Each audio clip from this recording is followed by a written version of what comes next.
is Tanya Rooney with Tribe Builders, and I am mega freaking stoked for my guest today. I've learned a ton of stuff from this woman over the last 5 or 6 years, and I'm super excited to get to talk to her about all things tribe building because she's incredible at it. I met her in a mastermind called Seven Figure Flipping probably 4 or 5 years ago. And funny little thing, we've actually only met in real life maybe twice, but we have talked, I would say, at least 100 or 200 times because we were talking weekly at one point and then it kind of goes in and out. But it's really, really incredible to have cool connections like that. And of course, it's another mastermind connection. So without further ado, Dani Robison is my guest today. Dani, tell everybody what you do or where you're from. Thank you so much, Tanya. First of all, thank you for having me. I'm super excited you have your own podcast now because this is just perfect for you. You are a connector and it is truly one of your superpowers. And so I know that I see you on Facebook all the time. And I know I'm supposed to be talking about me, but just let me talk about you real quick. I see you on Facebook and sometimes your lives, you'll do your lives, you'll be walking around one of your properties or something like that. And you just get the most engagement because it's just fun to listen to you. So it's really cool to be here. So I wanted to start off with that. Yay! Love this. So let's get into so real estate. I've built 7 companies. I kind of laugh when I start to count how many companies that we've built because it's a joke around our team about if I'm working on number 8 or 10 or 12 because we have so many different entities and I have so many different ideas and I'm trying to figure out which one makes the most sense strategically. And I have a passion for building businesses. I like that part of it. Like once it gets to a certain level, I love handing it off and letting somebody else take the reins and continue to grow it. But I love the building phase. And I think that's part of the reason why we kept on growing them. But it is all in real estate. It started with turnkey real estate, and then we brought in renovations, and we brought in property management, then we brought in acquisitions. We brought in a realtor brokerage simply because we had property management. And so it was just a simple thing to do. We already had a broker, why not? And now we got to keep our flips in house and save us a little money there. And then I hired a CEO and said, what do I do now? So I created a fund and syndication company. There's a story into that. And then Hard Money Lending Company is the most recent one that I built. So it's been really fun. It's not without its trials and struggles, but 7 companies is where we're at today. And anybody who's listening, this is the reason that I wanted Dani on my podcast, because listen to all of this stuff. Like, this woman is amazing. Every time I'm talking to her, she is talking about a different business. But thankfully, she has built a really, really good back end to all of those businesses. Like, there's a reason that she's able to keep adding on, is because the other ones are stable enough to figure out their own stuff or do what they need to do, or she has team members that do, and then move on. So it's pretty cool to watch. So can you tell me, what does the community around you look like? And I know this is kind of a heavier question, because you have a few communities, but let's start out with the business that you built and the community within your business, because I think that one is probably one of your favorite ones to ever talk about. Yes. Yeah. The community inside my business is my favorite. And it's because it's built around passive investing. There was just years and years where I could not figure out whether to be an active investor. In fact, I didn't even really understand passive investing when I first got started and I got my realtor's license. And so it's become a true passion to me because the further I got on the active investing route, I realized how much time I could have saved had I gone passive investing. Now, I will say, I believe everything happens for a reason. And I love exactly where I am today and the path I took, and that I get to now share this message, because the people I talk to, it's all about where do you start, which path is right for me, and who do I trust? And that's after hundreds and hundreds and hundreds of conversations of people just like me who were saying, I'm not exactly sure where to start. I know that I love real estate. I know that's how you build wealth. But I don't know where I go, and I don't know who to trust, because everybody is saying you could do this, you could do that. And, some of it requires a lot from me. Some of it requires a little bit. But, do I want to quit my W-2? I kind of like it.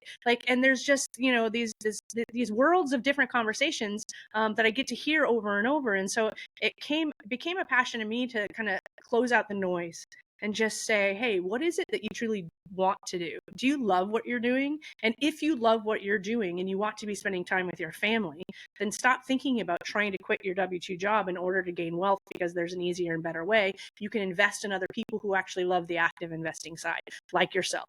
And so having those conversations and providing clarity became so rewarding to me. And that's where the community really started being built beyond my team, which is its own little community and culture that I love, and I would not be where I am today without them. But the community of passive investors, and getting them to a point where they're happy with the choices they made, and they didn't spend a lot of years chasing something that they didn't really want, and it just took them a long time to figure that out. If I can shortcut that path, I get really excited. That's super awesome. I love that. Like, because I know it's funny. I know only a couple of people I would actually give my own money to have passive, like truly Mhm. passive stuff. And there's only a couple of people on that list. And every time I talk to you, I'm like, well, if I had an extra $50,000, I would probably give it to Tani and her team, because you guys work hard at what you care about. And I think that's one of the cool parts about what you've built is like, you guys are really good at this thing. And that's why, like, flipping houses isn't for everybody. Buying apartment buildings isn't for everybody. Short-term rentals aren't for everybody. Like, I think it's just, like finding those people that are really good at what they do and have built that huge business around it, or that entire business, I guess, around it. So can you tell me quick about like your team. I mean, I've talked to you enough times that I know how well you interact with your team and what it looks like and how you guys treat each other and how you lift each other up. Can you just at least give a little like, how did you create that community within just your team, like the people that work for Freedom Family Investments? Yeah, so I think it's two things. One, it's just naturally who I am as a person. I love people, even though I'm a bit of an introvert, and I really love my personal quiet time so that I can focus and accomplish things, because I'm an achiever and I like to see results. And in order to see results, I have to have that downtime. And I get very, very drained when I'm in social places, like those masterminds events. As much as powerful as they are and as much as they help me, I come home going, oh my gosh, I don't want to talk to anybody just for a few days. And I just need to recharge. I need that energy. But so I think it's just part of my love for people, and really wanting to build something with other people and provide for them, and give people a better life within the companies that I build.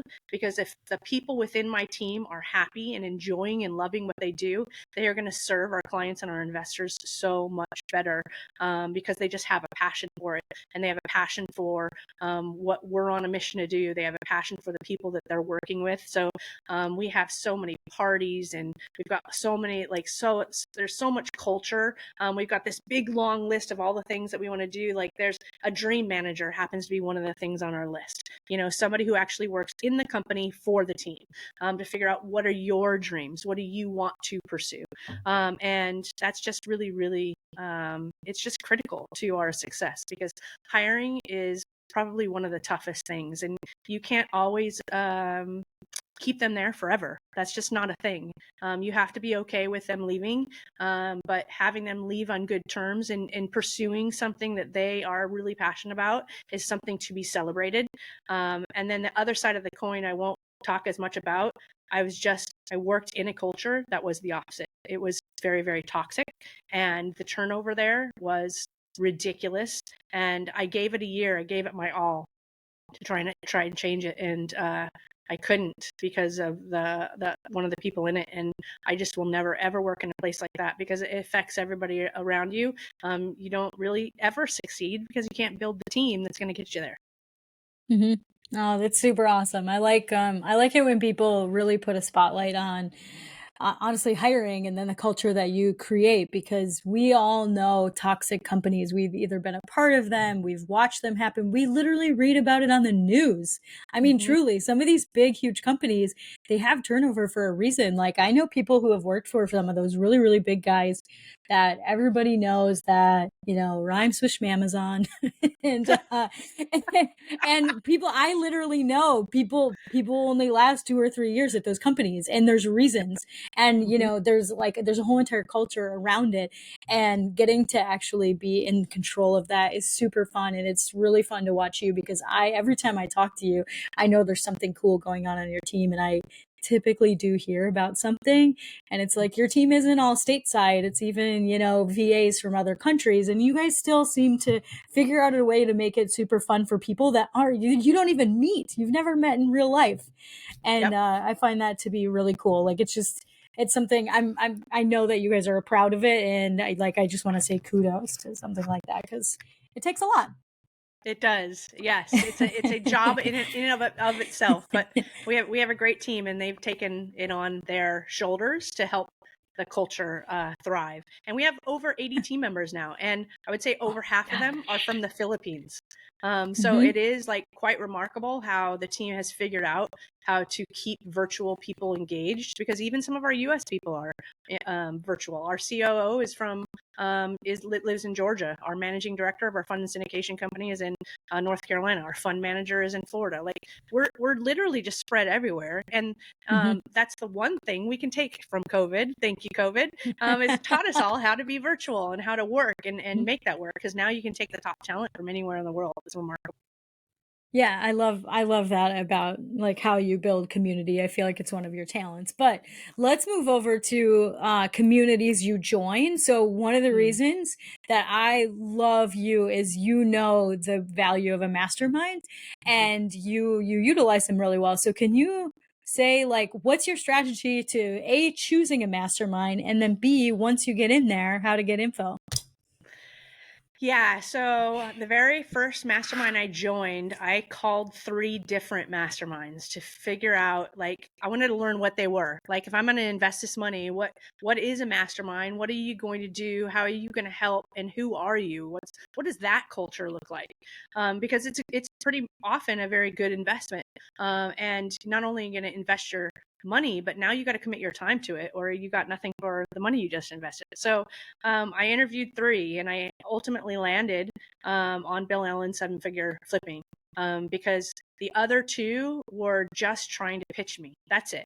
And whoever Bill Allen had on the phone with me that day, he just wanted to know who I was and what I needed. I don't, and this is a sales tactic, right? That some people can use. I don't know if you're going to fit. You're going to have to apply. Maybe it'll work. Maybe it won't. And you know that they're going, please sign up. I want your $25,000. Yep. But it felt more genuine than most. It didn't feel like a sales script. It just felt like it was coming from their heart of, let's see if we can serve you, and if we can, great, and if we can't, that's okay. And I just really liked that approach, whether it was a script or not. It was just nice not to feel like I was being pitched on the phone, and that somebody actually cared about what I was doing and where I was going to invest my time and money for the next year. So that's how I started in the first mastermind, and I fell in love. I mean, Bill did a really, really great job of creating his own community of investors and people that were like-minded and were on the same path. And that does cheat the learning curve, because you get to hear from everybody else's stories and what they did, what they tried, what's working now. It also really helps when you're having a bad freaking time. I don't know how many times I would post in the Facebook group and be like, this is happening, and I wanted to vent, and I wanted to vent to people who actually understood where I was at in my path. And a mastermind does that, because they're experiencing it too, so they can relate, they can help, and if they've experienced it before, they can tell you what they did, and you can again cheat the learning curve there, and feel heard and understood, instead of just bottling it up because you have nobody to talk to. That's the worst thing ever. So I've done masterminds for literally everything, and I spend 6 figures plus a year now on masterminds. I have learned one lesson: don't join too many, because you just can't keep up. Not surprised at all. But I'll do it for anything that's relevant to me. What am I trying to learn right now? What am I trying to master? And whatever that the answer is to that question is the mastermind I'm looking for. And I love masterminds more than coaches, because it's a group of people that I get to be surrounded by, and not just one person. because I tend to find people like yourself, and there's many people on my journey that I found on Masterminds. And if I would have just had a coach, I would have not met that group, that tribe, that community would not have been a part of my life, and it's changed my life. I think that's really awesome. Like, can you say, so, I mean, one of the things that you've built, like, pretty decent size is like a funding company. So that means like you buy properties and then you fund them through some kind of syndication. Have you utilized a lot of those community members for things like that? Like for learning it, for maybe funding, for like networking, all that kind of stuff that would help with that Yes. business? Yes, I did. I did. In fact, our very first apartment building, we were going to wholesale it. And then something happened with the wholesaler. It's a long story I won't get into. But we just ended up deciding to buy it. And in order to buy it, we had to be confident in our ability to do an apartment complex, because this was going to be our very first one. And there was 2 people in our mastermind that had done like, I don't know, over 2,400 at the time. So we called them up and said, hey, will you take a look at this deal? We're thinking about doing it, but we don't want to do it without somebody on our side that knows, and can coach us along the way. And they said, if you don't buy it, we will. And so we bought it and had them as partners. And we did our first 56 units there. And then from that, somebody else came to us and said, hey, I met you in, this mastermind, and we're getting ready to do a 284 unit in Daytona Beach, Florida. I saw what you just did on this first one, and that was remarkable. Do you want to join us on this one? And he said it was a syndication, and I was like, ooh, what's a syndication? I didn't even know what the word was at the time. And so a fellow mastermind member who just was, we were keeping in touch, via Facebook, taught me how to get into that. And that was the launch of company number 6, was that experience. I thought, oh my gosh, I am in love with this. Hire a CEO, go build company number 6. I love that because you, again, like this is like the whole entire point of why I babble so much about tribe building is this is how you find your people. This is how you find those random people that have $100,000 or $500,000 or $30,000. Like you never know. And when you spend time and you take time in those masterminds to get to know the other people, you all of a sudden have this in, because now you're like, I mean, it's just building friendships, and it's creating know, like, and trust. Because anytime that we're trying to raise money on anything, it's, do you know the person? Do you like the person? Do you trust the person? And you can do that by building relationships like this. That's Through right. masterminds.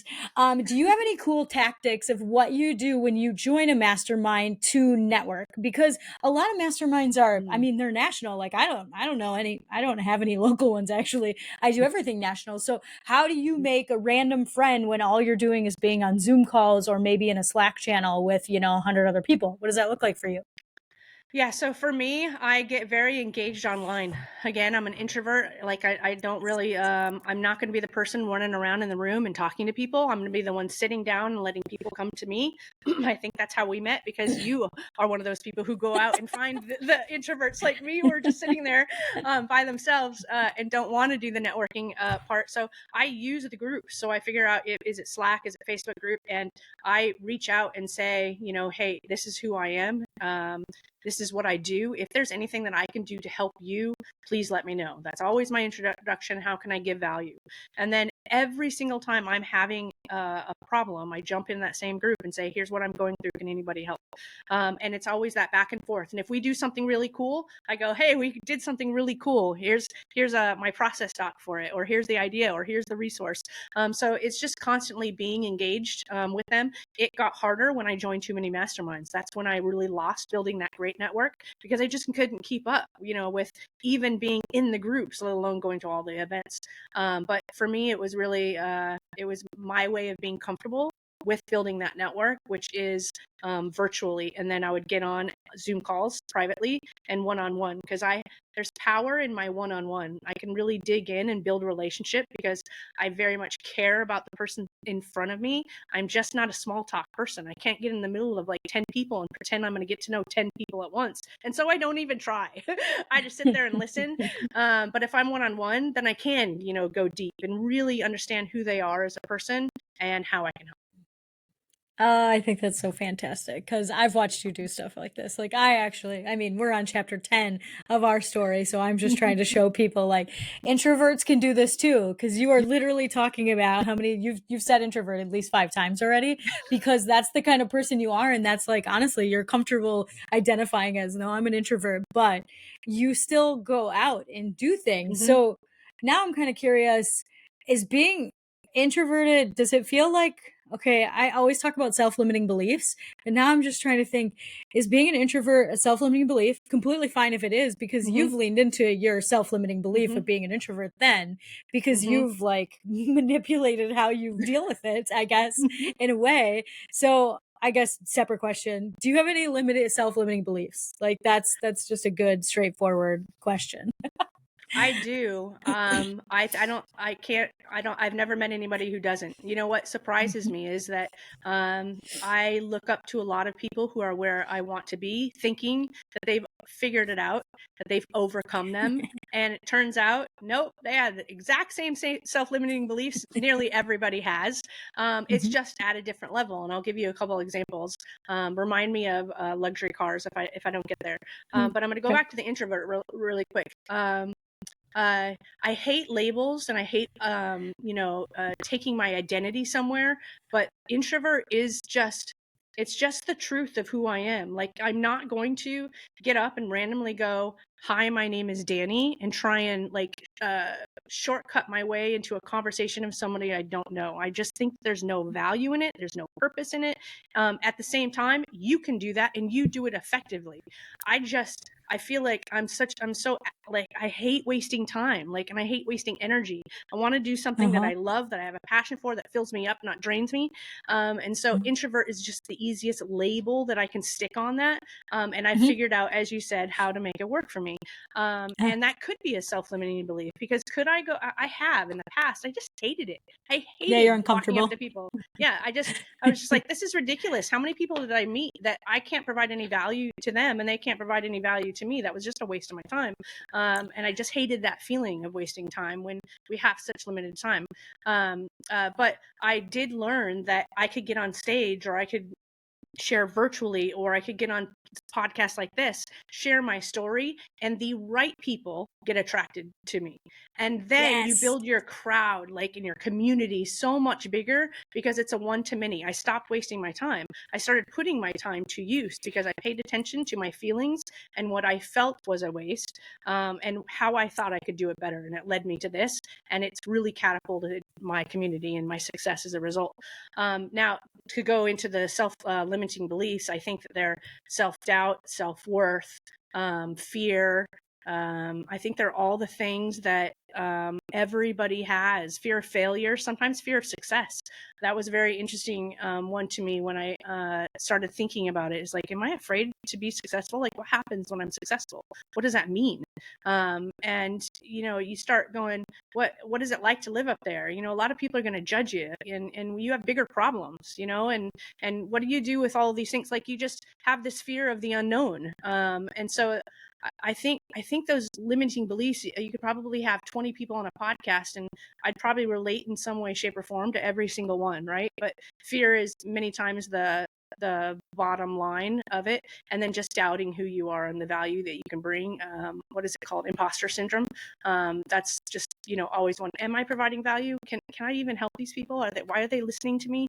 All of those things. You can just, dig deep, and they're at every single level, and that's where the luxury part comes in. So I always thought, at some point I'm going to figure this out. These limiting beliefs are going to go away. I'll stop being afraid. I'll have all the answers. And these guys up here, I'm sure, have all the answers, right? They figured it out. So I'm going to keep chasing where they're at, and I'll get there. And it turns out that they have self-limiting beliefs at their level. So I'm wearing a Rolex right now, as an example. And I didn't buy this for a really, really, really long time, because I didn't want to spend money on myself. Like, I thought, if you're going to be successful, why don't you just help everybody, help all the people that aren't successful? And, people are going to judge you for like being successful and then buying stuff for yourself. Don't get yourself a nice car. Don't get yourself a nice watch. And I was just watching a podcast the other day, and this guy goes, it took me so long to buy a nice house, and I never even told anybody about it because I thought, what are they going to think? I just spent money on myself. And I went, holy shit.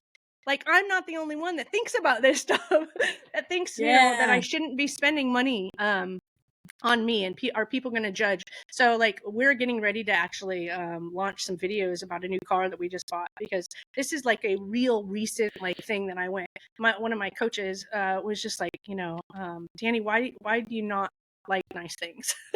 It's like, it's not that I don't like nice things, I do.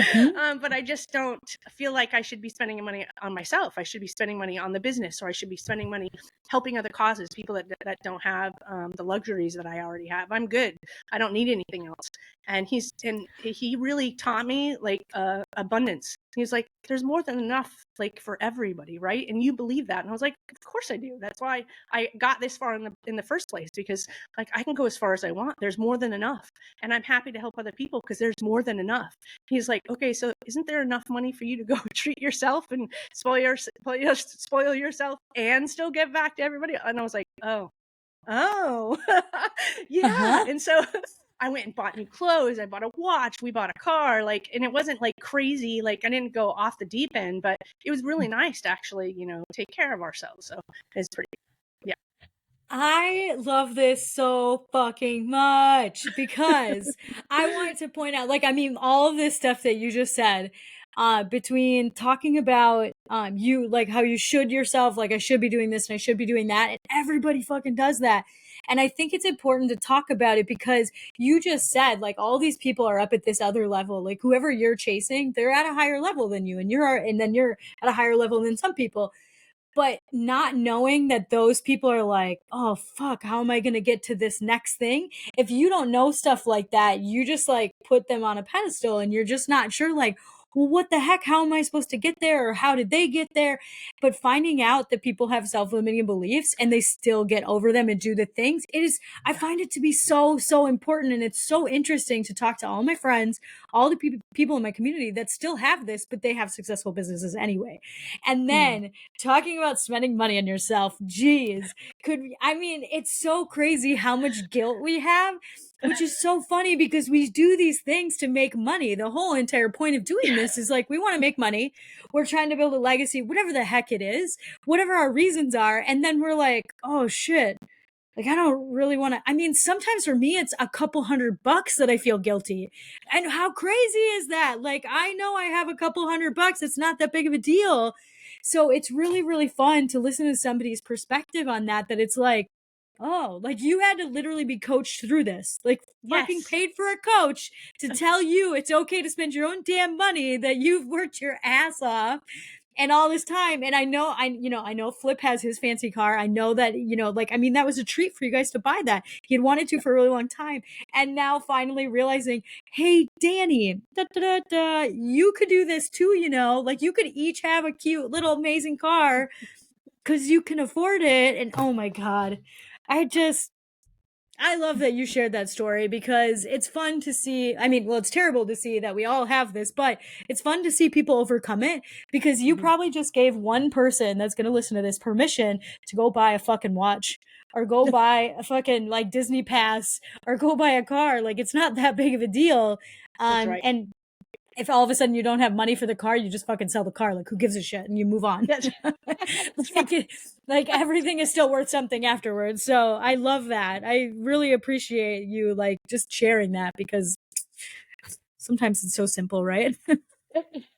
It's remarkable that after you're taught, like, and after somebody shows you something, you go, oh, yeah. Wow, how did I miss that? But I love those. That's how we grow. So I love those opportunities for growth. Yeah, no, absolutely. So, can you tell me, what do you feel like your superpower is? Gosh, I think some people might say my superpower is different than what I might say. But for me, it's simplicity. I really do my best to boil down things to the most simple way possible to do and talk about.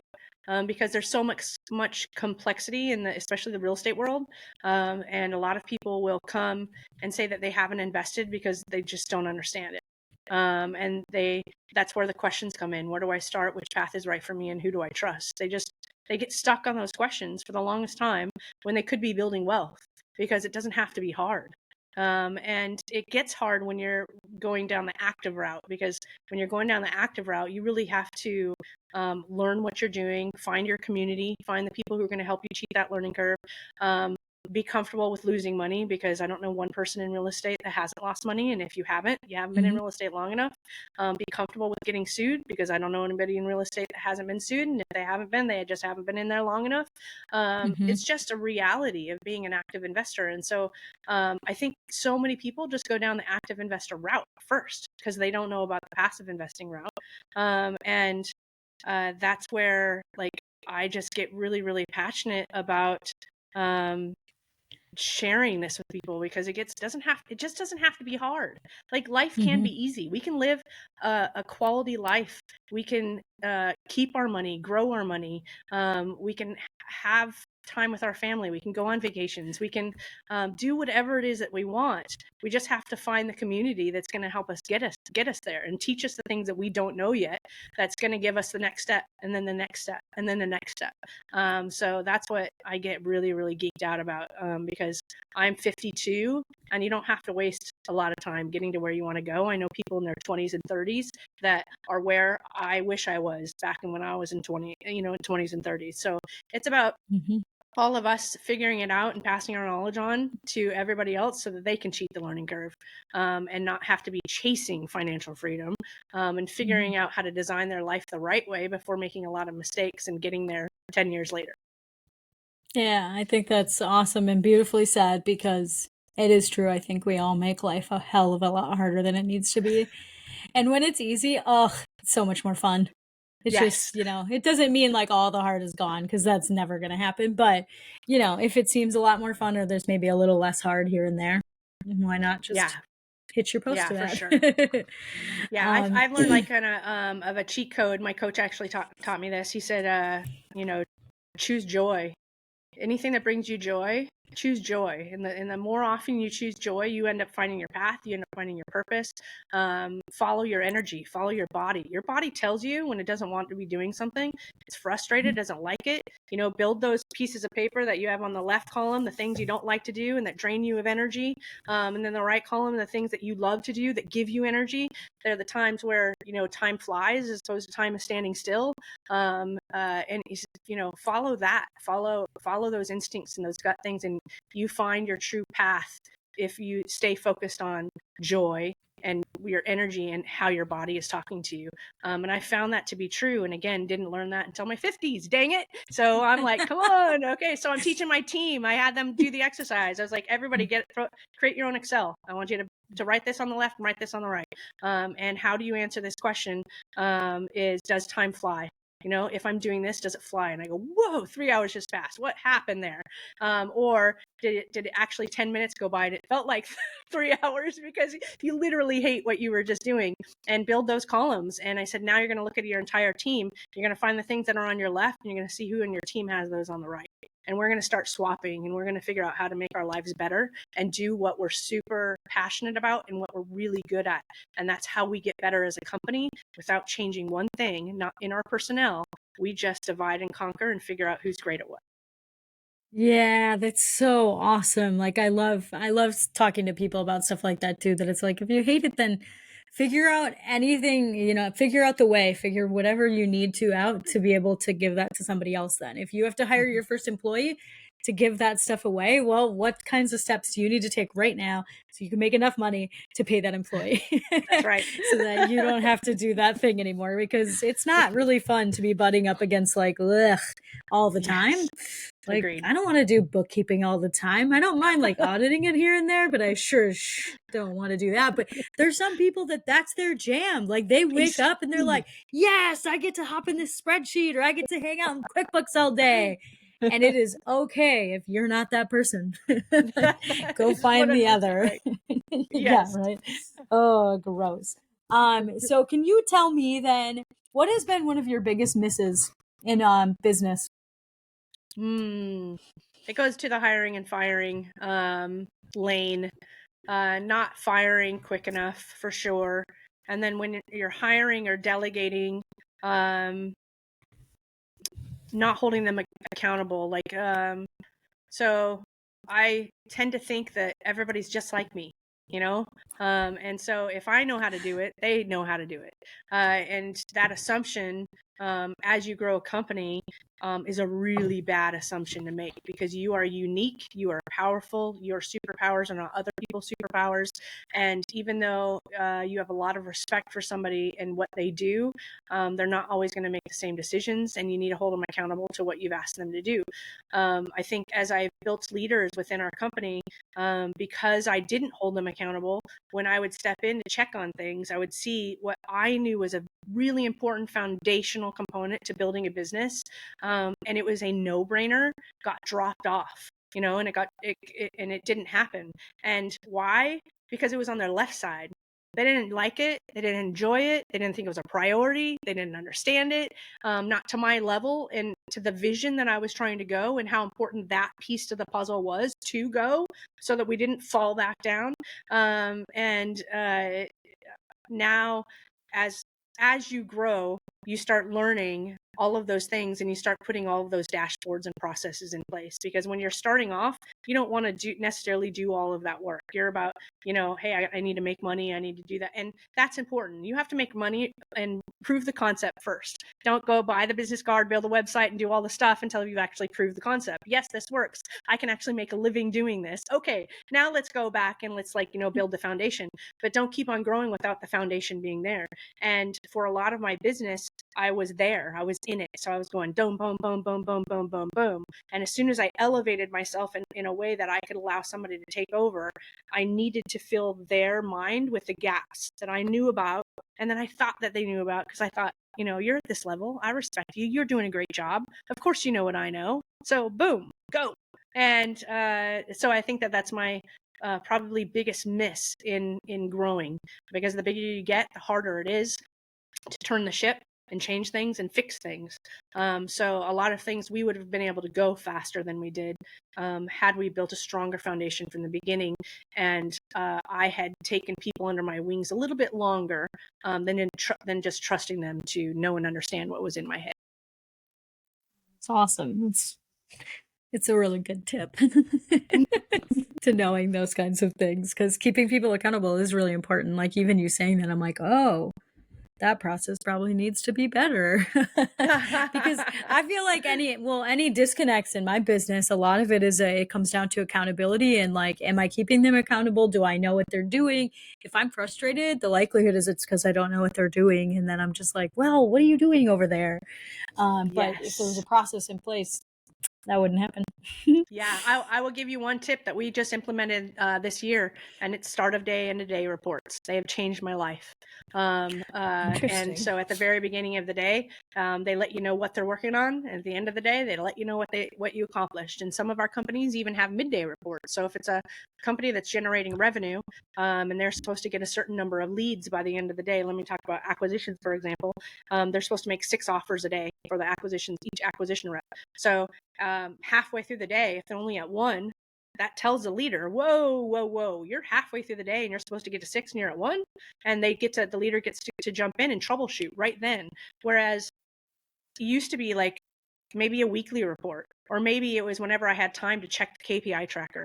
And suddenly we can now fix things a whole lot faster because we jump on it immediately. And then the start of days, you think it's micromanaging, but it's clarity. That's all it is. Now I know what's on your plate. There's so many times that some of my high level leaders would send me a start of day and be like, oh, there's something in my head that I need worked on and it's really critical, and you can put this on hold and insert this instead.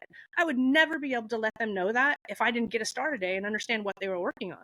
And it gives them clarity and to know, because a lot of them don't know how to prioritize. They're like, what is most important, Dani? Because I'm not quite sure.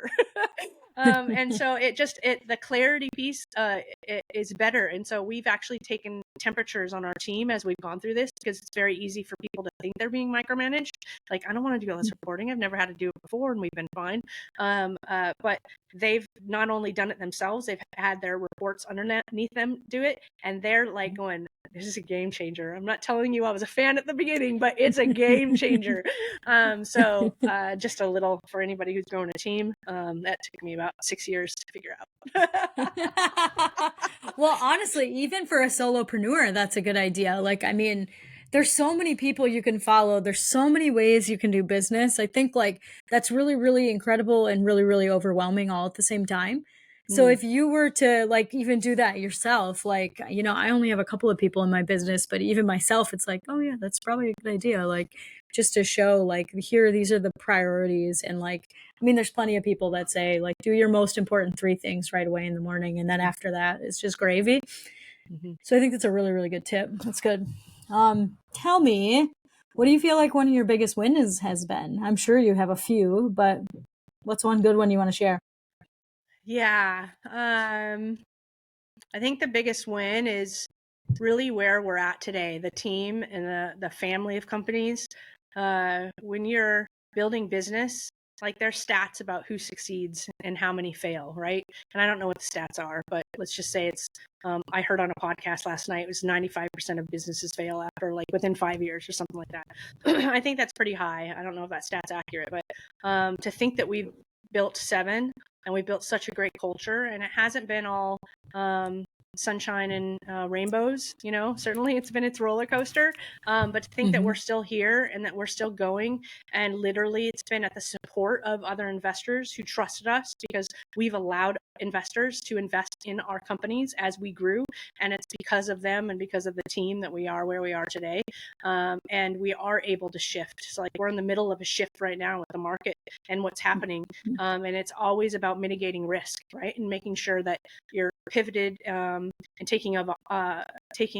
looking at the opportunity where it's coming. And so right now, as we're looking at the market, we know that we're raising capital to take advantage of opportunity as the market continues to go down. And it's not out of fear. It's out of what's Warren Buffett's line, be greedy when others are fearful when others are greedy. You know, when you've been in real estate long enough, when opportunity arises and when everybody else is backing out and sitting on their hands and not doing anything, you know, that is the time that you say, hey, I've been in the market and I know exactly what we're doing. And here it is. This is how we're pivoting and this is what we're doing. If you want to sit on your hands with us, because we'll give you the return that you want while we take advantage, and then we grow and we win together. And that, I think, is the biggest win, because our passive investor community, like literally will start off on phone calls going, I have, you know, $50,000, because that was the minimum at the time. And they'll say, that's all that I have. And I say, okay, that's great. I don't really want to take all that you have, because I think it's important that you dip your toes in the water, right? And you learn you learn what the experience is. You learn to trust the person that you're working with before you extend. And so we have these conversations, and I'll get questions at the end, like what shouldn't I, or they'll stop and I'll say at the very end, you know, one of the questions that you should ask at the very end of every single one is what should I have asked that you know that I don't, because you don't know what you don't know, right? And so always ending with that question, and I will tell them things about our market that they may not know. And that was back when, you know, we were selling tons of turnkey real estate, and so I'd tell them, you know, facts about, you know, Ohio. I said, you might not know this, so know that coming in. And so it's those conversations and that peace of mind that I think is so important, because those conversations where they say, I want to start off with 25 and 50, after they have the experience, after we've earned their trust, which should be the process every single time, suddenly they're like, oh, I've got like 300,000. Oh, I've got 2 million. Yes. Oh, I've got, you know, and that, like, I am most proud of that. I think it's our biggest win, is that we've earned the trust, and they continually repeat. And every time they have money, they're like, what else can I do? How can I diversify within what you guys are doing? Because we've taught them to mitigate risk through diversification. And so we've self-diversified a bunch of things for them. Like, I think that's the biggest win, because I want to help people in that way. so that they don't have to worry about it and they can live a quality life, because I've paved the path of all the mistakes and lost all the money. I've learned enough for everybody. So to be Yes. able to now expand my world in that way is truly what I'm passionate about, and I feel like it's the biggest win of my lifetime. That's fantastic. I love that so much. And I love that you talk about how that secret about how somebody comes to you at 20 or 30 or $40,000 and then all of a sudden they magically have more money. I tell Yes. people that all the time. I'm like, you can't ask for a shit ton. You have to ask for what they want to give. Yep. And then all of a sudden, magically, when you do what you say you're going to do, they'll have more money, or like the universe opens up and other people with other money comes along. Like, raising money is a really big thing in real estate. So I think it's fun to listen to you talk about this stuff that resonates with me. Yes. Because you don't have to do it all on your own. You can give it to somebody else and just trust them. And yeah, that's so fun. It's really, really fun to get that phone call of like, oh, actually, I have more money. I just needed to Yes. test you first. Yes. Yeah. It's a win, right? Because I did a good It job. is. Right? I Yeah, earned they their trusted. They trust. trusted you. Yeah, they Yes. absolutely did. And you should. Like, I don't know if I had $100,000, I'm not giving it to somebody I don't know. That's for Yep. sure. Like, not that big of a chunk. Like, maybe I'll give them 20,000, but sure as heck wouldn't be everything. So Right. I love that, and I love that you treat this process the way it should be treated. You're not like cowboying it and saying like, I need all this money and you have to give me this much or whatever the heck it is. Like you build the trust that's smart because you want to build these relationships for a long period of time. Like that's the whole entire point of doing the stuff that we do, is building that community that really gives you a good foundation for all of your hopes and dreams Yes. and all of the cool work that you want to do. So it's fun to watch. Okay, can you tell me, what thing have you enjoyed seeing happen in your community that it wasn't really intentional, but it still happened? And this could be in your work, like your business, like as in the community, the team community, or this could be your investing community or whatever that is. Like what thing just has surprised you, but it wasn't like your intent to make that happen? I think it's people on my team that work for us. I think it's two things. One, them investing with us. And that was the coolest thing ever. And one of our team members actually recorded a video with her and her husband and said, look, I'm behind the curtain. I get to see everything that goes on in this business, and we are taking our hard-earned money and investing. And somebody else in our company said, she was telling me she was investing. I've been talking to my husband. I was like, why don't we just invest with freedom? Like, we know what's going on. We know the deals that we're doing. And so I thought that was the coolest thing in the world. And then partly too, because we're teaching them to invest, because not everybody understands the power of investing. So not only are they feeling educated, but they're choosing to invest with us instead of in the stock market or somewhere else. But the second thing is them referring people into our company whenever we're hiring. That just tells us we've got a good team and we've got a good culture, because that's a big deal. Like, because that's your life, that's your livelihood. That's what pays the bills. Like, that's what you count on. And when markets go up and down, you get worried about, layoffs and, things like that. And for our team to like kind of put their name on the line and say, this is a company that I love working for, and I think you would love it too. I'm just like, oh my gosh, like the trust that they're putting in us. It makes you a little nervous all at the same time. Yeah. Just a little bit of pressure that you now need to live up to their expectations that they're building. Yeah, I think That's those are so the awesome. two things. Oh yeah, that's so beautiful. It's really, really fun. Like the crazy stuff that comes out of the communities we build or the communities we're part of. You just never see it coming. It's something like that happens and you're like, and then when you reflect on it, because it might happen and then you just kind of do, and then all of a sudden fast forward 6 more months maybe, and another person on the team says, I want to invest money with you, and you're just like, whoa, like now realizing the magnitude of something like that you can build a place that people trust so much, it's really, really important. And it's also a big weight to carry on our shoulders as business owners, that it's like, we have to like, we have to actually fulfill all of that. Yes, we have to play at a certain level, right? And that's when the firing thing comes in. Is like, you have to be okay with firing faster, because your team depends on you. And There's a certain, they're looking to you to go, and they know it. Like they probably know it before you do that somebody needs to go. And it's ruining the culture. It hurts the people who are really, your A players, and they're taking on more weight and more work to make up for the C players. And they need to see that you're willing to let people go and you're willing to have the hard talks and make the hard decisions. And that's what gives them faith in the company and its future. So actually, how do you guys know? So you have a pretty big team. You're in Florida. A lot of your team is in Ohio, and then the rest of them are virtual. How do you know when somebody is like that? Because if you don't maybe talk to employee 24, how do you know that employee 24 is the one that needs to go? Like, what does that look like? Is it just, day-to-day interaction with your C-suite, or what does that look like for somebody who has 80 employees? Yeah. So so the hierarchy is I'm the CEO, and then I have a layer of leaders underneath me. And we try to only have 5, 7, 9 people underneath me. Right now I have 11. So we try not to make it that heavy, but the tier of leaders underneath me is 11 people. And so I have this core leaders channel, and essentially I just coach them. And so they look to me in terms of I review them in terms of what I want to see. And by them seeing what I want to see from them, it's coaching them what they need to see from their people.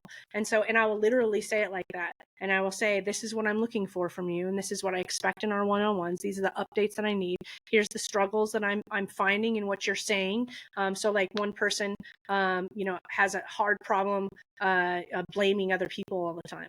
And so having those conversations about taking ownership of what you can control, and then having conversations with the other team members where you are having a challenge, because sometimes the stories that come my way, they're not even actual fact because they didn't go to the other team member and actually figure out what's going on. So it's very, very much a coaching situation of I'm teaching them what I expect of them, and then we're going to layer it down. So we have stoplight reports, and every single team member has their own KPI that they have to hit, and we have daily KPIs now. That start of day, end of day, midday has changed the game for our company, and with the same personnel allowed us to grow and get better.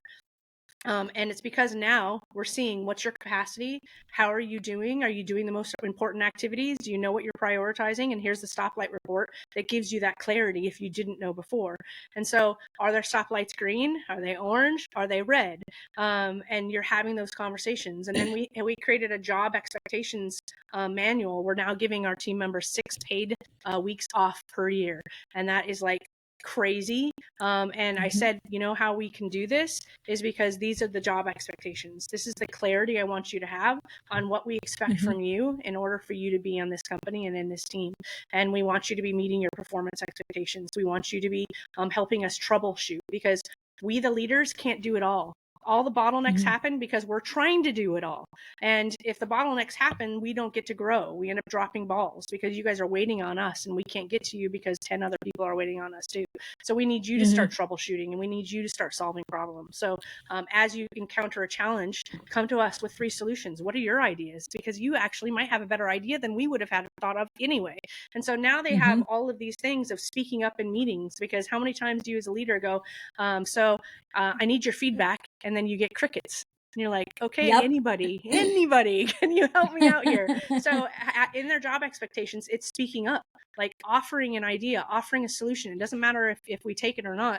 But we just laid all of that down out in a job expectation document. And every month they are responsible for submitting something to their leader that says, I, every single week, provided you with an idea I had that would create some efficiency. I am up to date on all my processes. I've either created them, I reviewed them, or I made sure that they're updated and they're submitted to the ops team so that's added to the one pager. And then we just have this checklist of things. And so the leader doesn't have to do extra work for this.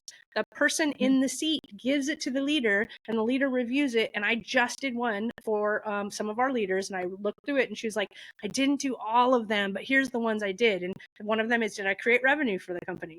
So they understand what matters, right, for their seat. And then they come to the table and they know where they're falling short because they're the ones that had to check it off. And some of our team members said, they could just lie. And I was like, how do they lie to their supervisor who actually knows and is in the meetings with them all the time? They're like, oh yeah, good point. Because we're always thinking from way up here, how do I know for sure that team member is doing it? And it's from that, it's just that hierarchy of people. And eventually you just have to get to the point where you have other leaders that know how to hold their other team members accountable.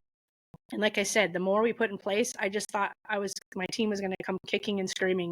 And I'm not saying that they just didn't voice it to me. Thank God.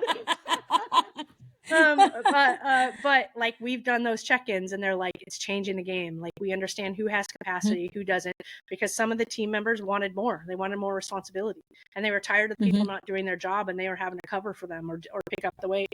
And it's provided just so much clarity and we're just growing as a result. And we've not had to, because usually the answer as an owner is when there's a problem, hire somebody. And so you end up hiring more people than you ever need because you don't have the clarity behind it. So I think that answers your question. It does, but it creates more. Okay, Dani, what did you go to college for? Did you learn how to run a fucking business in college? Because now I'm making up this story in my head that I'm just like, where the hell did all this come from? And I know you read a lot of books. I know you join Masterminds, but where the hell did you learn how to do all this shit? It is from Masterminds books and coaches, like literally so all you of didn't it go combined. to college. I did. I went to run college. A business. Yeah. I went to college for music. I was a trumpet player. So music performance is what I went to college. Oh my God. Okay. So that's kind of what I thought. I wanted to actually point out because that's actually a question I get all the time. They're just like, how did you learn all this shit? How to do accounting and how to get an LLC started and just all these just normal business things. And I was just thinking of you and I'm like, she didn't go to college for this. There's no, because I did know about your music background. So you went to school to be a fucking trumpet player and you now run 7 businesses and successfully have people working for you that want to work for you. You guys actually have profit. You're able to buy yourself some nice things, all of this stuff. And you just learned this shit. You just learned it through trial and error. Is that, and through networking and other people's lessons. Is that what you're saying? Yes. So you 100%. Mean any normal fucking person can do this? Yes. And isn't that our message? If we can do it, you can do it too. Yes. Yes. This is the best conversation ever. Cause sometimes I just want to be nobody is really that special. Honestly, there's really yes, Michael Phelps is special in the fact that he has a wingspan that's literally probably 1.5 to 2 feet taller than me, just his wingspan. So yes, sometimes you do have to have this special quality, but mostly you could achieve this through hard work and, persistence. Is that what you're kind of fucking telling me? Yep, that's what I'm fucking telling you. Yes. Because you can learn how to do this shit at any age. So when did you guys actually start? I know that I met you in Bill's mastermind, but that was 6 years ago or something. So how long did it take you? Yeah, 2008 is when we got into real estate. So market crash. That's where we started. And so now 2024, we started building our very first company. That is now the Freedom family of companies in 2017. Moved to Ohio in 2015. So it was from 2008 to 2017-ish was really that. I'm going to be an active investor because I didn't know about the passive investing route and I don't know what I'm going to do. So I'm going to try a whole bunch of shit. And so I tried, and went this way. And we did a whole bunch of stuff and finally kind of went, okay, this is 2017, 2015, we were landed in Ohio, starting a brand new strategy. So that was already almost a decade into our real estate investing career, still trying new strategies. And that's when we kind of landed on what we would do. It's we landed on what we were going to do and how we were going to build our family of companies. So yeah, it's been a journey and man, if I could save people that time and effort, I want to. Yeah, but even pointing out, so from 2008 to 2017, that's 9 years of you guys screwing around. You probably didn't do a ton at scale or anything like that. You're just oh yeah, then this, then this, and this. But then at 2017 to 2024, that is like 7 solid years of, okay, now all of a sudden we have all these businesses. It's never an overnight success, but you learned all this stuff, and now you even have the money to pay the people to like figure it out, because you shorten the curve. Like what you did could take anybody else 50 to 70 years to do with a ton of people and a ton of money. And it doesn't mean that you don't have a ton of people and a ton of money, but you were able to do it in 7 years instead. Like, I mean, that's fucking crazy. Like, this is, I don't know, like, I can't say you're an overnight success because you're fucking not, but it's like this wonderful thing to watch happen. Because I remember you from, at least when I met you, probably around 2019-ish or something, maybe, I think we met. And it's already like, I mean, it's true when I say, what business did you fucking start now? Because this is really what Dani does. And it's like, oh, we're going to do this one now. So this is cool. And they all make sense though, too. It's not all of a sudden that you're like, no, we're going to start an e-commerce business. You're typically like doing stuff that has something to do with your real estate investment business. And a lot of them, it doesn't mean that you wouldn't be able to do, these extra businesses or boring businesses like a landscaping business and all this stuff. But it's the fact that, you've kind of found your niche, and then you're just growing upon the niche over and over and over again. So Yes. freaking A. Yes. Okay. And I love that you said the overnight success part, because so many people could visualize many people in their lives. We all compare ourselves to other people, right? It's kind of human nature. We think that there's this overnight success, but in reality, it doesn't matter what you do. I think our entire lives prepare us for the path that we end up on. And every single journey, whether it was in real estate or not, taught me something, about life and interaction, and about connecting, and about the importance of people and business, and how to treat people. I don't know. I really believe that everything happens for a reason, and I wouldn't be where I am today without the things that happened to me all the years prior. Yeah, I'm totally visualizing some of the shit that I know about your past, and it's like, oh yeah, we went to school here, and then we went on this Disney cruise, and then we played our trumpets on the Disney cruise, and then all these steps, you're totally right, because all of those things gave you some kind of experience that now shapes the way that you do things now, like you talking about that boss there, or that person on that team that was totally toxic. So now you're just like, fuck that, I don't want that toxic person on my team. That's right. So we learn, like, even the tiniest little details do matter. You don't even understand how you affect people as the boss or as the employee all the time. Like, this stuff is just rinse and repeat. So, oh wow. Okay. So, I'm just going to wrap up here. Tell me if you're looking for anything right now. Like, I feel like there's going to be at least 5 or 10 people that listen to this that will be like, I want to fucking work for Dani Robison. How on earth do I do that? So tell me, maybe you're not looking for anybody right now, but tell me what you're looking for right now that could be helpful. Really, it's being on this podcast that allows me to get my message out, and find the people that I align with, right? Because we all attract the people that they listen to us just at the right time, right? For something that they're searching for. And I believe that I met you for a reason too, right? And there was things that I was going through that we've talked about on accountability calls. So I just love being here. And if there's anything I need, it is literally just to continue to align with people that I can help and or add value to. So, if there is anything that I can do, I just welcome the opportunity to do it. Awesome. Okay, so I wrote this down before we got on. Your social media, so Instagram presence is Freedom Family Investments, all one word. And is there any other ways for people to reach out to you, or do you just say just go to our Instagram? Or maybe your website? Yeah. I'm on most social media. Me personally, I'm on Facebook. It's pretty, like, I've got Instagram on my phone, but like, I don't know how often I actually like. It's okay. Sometimes. It's okay. But my team manages all the social media. Chatwithfreedom.com. If you go to that URL, then you'll be connected to our website and to our team. So if you do want to talk to anybody, then you'll be able to set a calendar appointment and talk to the team about what we do. And like I said, you can message me on Facebook. That's the one I will personally answer sometimes. If my team goes, hey, Tanya messaged you, which you wouldn't, you would text me, but yes, I would. They reach out to me when somebody messages me with something that they can't help with. So yeah. That's find us. awesome. Is there anything cool between now and the end of the year that you're doing, like an event, either you're speaking at or you're just going to, that you're going to be in the back of the room sitting by yourself next to Flip while Flip actually talks to the people, because her husband Flip is the social one out of the two of them. Yes, that's So true. is there any really cool like things that people would be like, I really like, that's something I would do. I'd just be like, I want to be in the room with that person. Where are they going to be next? Is there anything cool you're doing that you know of? Yeah, so in Orlando, anytime that you see Think Realty, Aspire, Stages, Money Is, Level Up, those masterminds, every single time they're in Orlando, I am there. Sometimes I'm speaking, sometimes I'm in the back of the room. But I love being able to go to things locally and connect with people. Like there's very high level people there that that I partner with, work with, do business with, get coaching from, etc. So I'm almost always in the back of the room for those events.